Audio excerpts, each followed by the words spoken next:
It amazed him how little he had time to do that. Sit and think.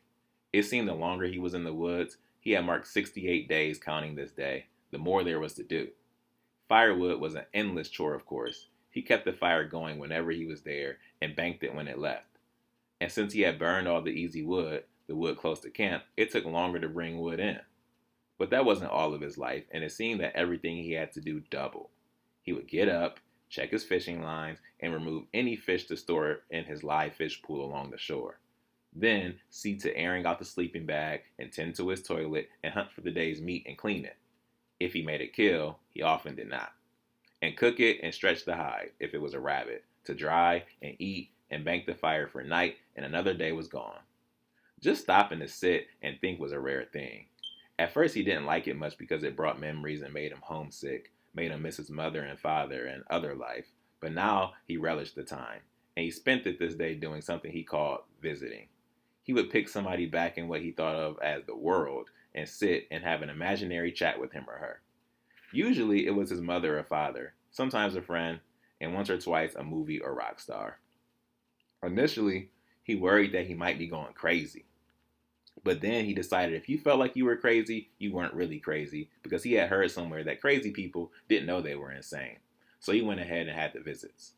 He sat now and visited with his mother. By looking across the lake and letting his eyes go out of focus, he could visualize her face, hear her laugh, and he sat chatting in his mind with her, asking how she was doing, telling her of his life now, and before long, he was surprised to see that the meat had cooked. Brian took the pot off the flame to cool and went down to check the fishing line. There was a small panfish on it. It had bluegills, and he took it off the hook and put it in the holding pen with the others. It was his only saved food, the little pool of fish, and no matter how small the fish, he kept them all. He learned that as well. Food was everything, just everything, and none of it, not even the smallest fish, could be let go. When he arrived back at the shelter, the meat and broth had cooled and he ate quickly. Flies had come when he gutted the rabbit, and they stayed for dinner while he ate. He brushed them away as he ate the meat from the bones and drank the broth, a full quart. They followed him as he went back to the lake to clean the pot and only left him when there wasn't a smell of food anywhere in the area. He stacked wood for the night fire and made his bed by restacking the mattress of pine boughs and unrolling the sleeping bag and foam pad. And here he got another warning that he ignored. When he slid into the bag and turned so that he felt the heat from the fire on his face coming through the opening, it did not feel uncomfortable. He snuggled down into the bag and felt glad for its warmth. And the thought that this was the first time he felt glad for the heat this season, that it was growing colder, somehow eluded him. He closed his eyes and went to sleep like a baby. Scene. Okay, so before I give you the questions, I kind of just want to have a quick discussion about what happened in that chapter. So as we see, Brian was not rescued. Technically, he got rescued after 54 days in the hatchet, I think. And now it says he's up to day 68 in Brian's winter. So first off, we see that he doesn't really understand that summer's over. Because, I mean, even though he's keeping track of days, it's not like he knows it's December or whatever month now. And he's not aware of the fact that it's winter now. But now we have to know that because it's winter, now it's probably going to be 10 times harder for him to survive, because it was hard enough for him to survive in the forest alone in the summer, but he still was able to find firewood. He still was able to make shelter. He still was able to be okay with not having a lot of clothes because it was the summer. Where now it's winter, and you saw on the cover it's winter and it's snowing, so it's below freezing, and he didn't bring his winter coat on the plane, I don't think. And it's going to be harder to hunt animals because a lot of those animals are probably hibernating now. So it just presents a lot of new challenges for Brian. So that's kind of what I want to discuss moving forward. And also just, I thought it was funny when I was reading this, or when I picked this book, that Brian's stuck in the forest, and due to that, he can't see his family and he can't see his friends. And it's kind of similar to what we're doing now, where because of the coronavirus, Governor Mike DeWine has ordered everybody to stay at home. So that means that we can't go see our friends and family. We can't go do things that we want to do. So that kind of brings me to the first discussion question that I want you to talk about and answer. First question I want you to talk about is, how is Brian being stuck in the forest similar to how we are stuck at home during the coronavirus.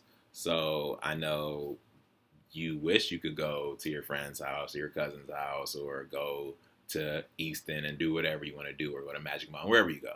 But you can't because of the coronavirus. And it's the same thing with Brian. Brian wants to go home. He wants to eat hamburgers.